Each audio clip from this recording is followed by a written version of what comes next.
再来看香港一团媒集团创办人黎智英，被指控违反国安法，加昨搁再开庭哦。黎智英是否认所有的指控。另外，北方掠去关的学生运动人士郑汉林，被放出来了后，飞去英国寻求庇护，嘛讲伊伫监狱内底，被逼参加一寡洗脑的课程。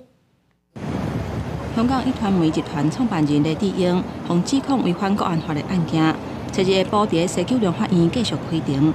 罪名包括2项串谋交给外国、甲境外势力危害国家安全罪，还有串谋牵引或者煽动刊物罪。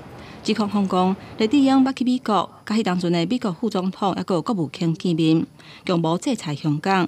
黎智英一个一个拢用英语回答 Not guilty， 否认全部的指控。美国甲英国嘛甲黎智英呼应支持新闻自由，现在中国外交部呼吁香港的事务莫来插手。我们敦促有关国家。 正视香港已回归中国的事实，摒弃殖民心态，打着新闻自由的幌子插手香港事务的图谋，注定将以失败告终。黎智英的审讯就要80天，香港版的国安法实施到今，已经有真侪人封掠，嘛有不少人流亡海外。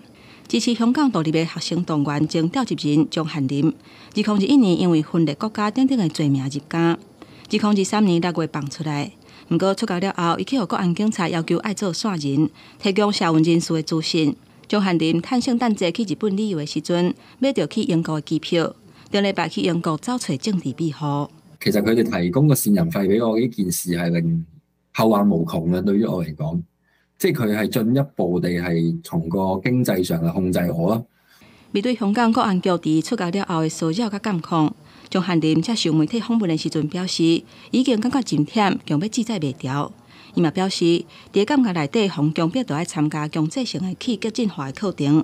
流亡英國了後，伊按算完成學業，調整情緒甲身體，安踏好勢了後，希望各為香港做一寡代志。記者綜合報道。